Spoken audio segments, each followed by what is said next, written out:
Hey everyone, and welcome. If you're gearing up for the Google Cloud Professional Cloud Architect exam, you already know that networking can be a real minefield. So today, we're going to dive deep and crack the code on the secure VPC networking concepts you absolutely have to know to pass. Let's get into it. Look, you've probably spun up a VPC before, right? Maybe in the console, maybe with a bit of Terraform. But here's the thing.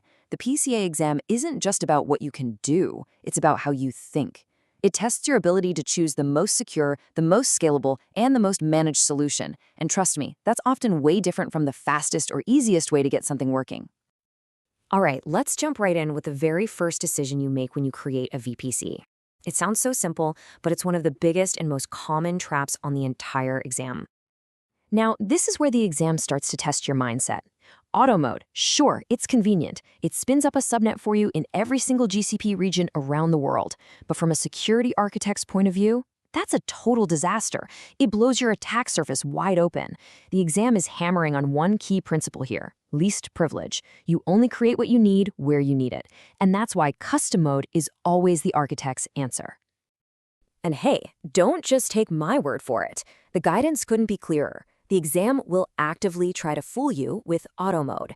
So if you see a question, any question, about setting up a new production environment, your brain needs to immediately lock onto custom mode, VPC. That's your starting point. No exceptions.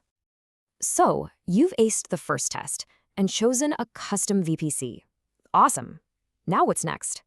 Well, you've got to lay out your subnets. Let's look at how you structure them, and more importantly, how you manage their communication, especially with other Google services. You've probably seen this a million times, the classic three-tier app. You've got your public-facing web tier, a protected app tier in the middle, and your super secure database tier locked down in the back. Splitting these into different subnets is just fundamental for isolation. It means traffic has to explicitly cross these boundaries, and that's exactly where we can apply our security controls. Okay, so here's a classic exam-style curveball for you. You've got instances in these private subnets, right? Like your database server. They have 0 public IP addresses. So when would you need to enable private Google access for them? You might be thinking, well, never, right? They're supposed to be isolated. But here's the thing, and this is super critical for the exam. The answer is almost always yes, you enable it. Think about it. Even that private database server needs to do things like send its logs to cloud logging, or maybe write backups to cloud storage. Private Google access is the magic that lets those VMs reach Google APIs, all while staying on Google's private internal network. It never, ever touches the public internet. It's the best of both worlds, security and functionality. All right, let's switch gears and talk about controlling traffic with firewalls. The PCI exam wants you to level up your thinking here. It wants you to move beyond simple IP rules and start thinking about identity as the real foundation of your security policy. Memorize this IP range. Seriously, if you see this on the exam, what should pop into your head? This isn't just some random block of addresses. It's the specific, dedicated range for Google's Identity-Aware Proxy, or IAP. So if a question asks for the most secure way to SSH into a VM that doesn't have an external IP, allowing traffic from this source range is a huge part of the IAP solution. And this gets to a core principle of the exam. Why IAP over a good old Bastion host? 2 words: managed service.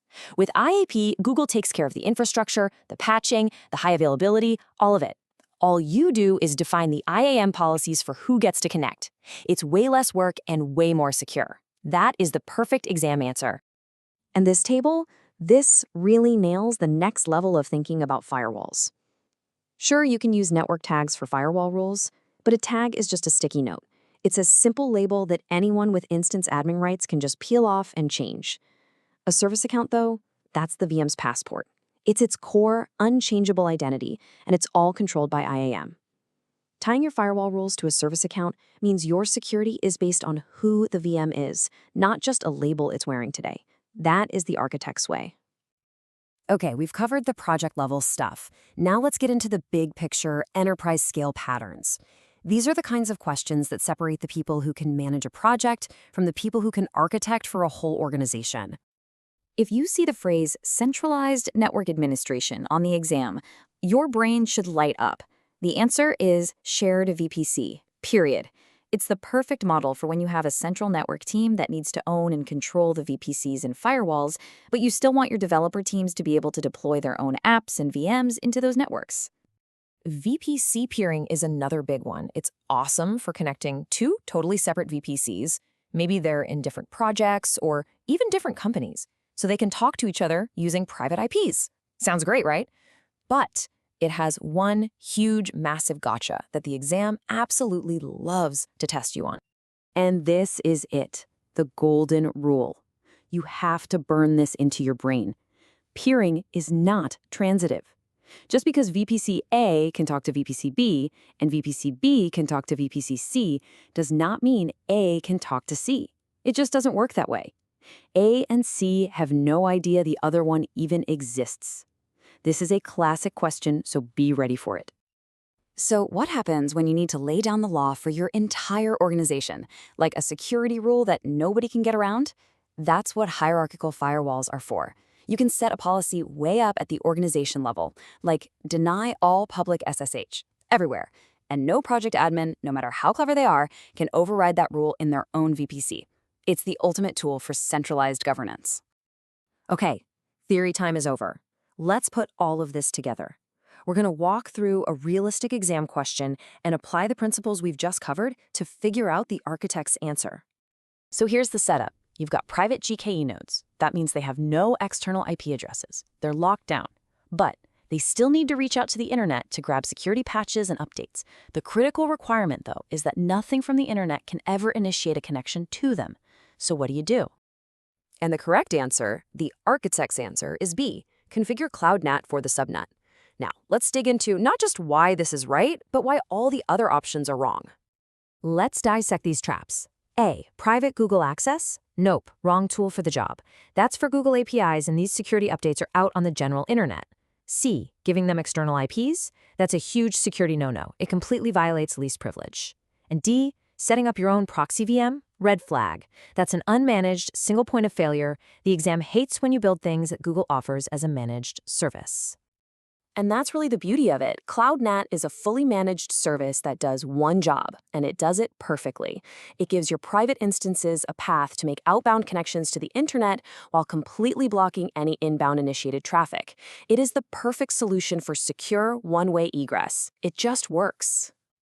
And that really brings us to the final thought I want to leave you with. As you keep studying for the PCA exam, for every single topic, ask yourself this question. Am I just memorizing what a service does, or am I really understanding the why, the core architectural principles of least privilege, of always choosing managed services, and of building security around identity? Because that is the mindset that's going to get you a pass.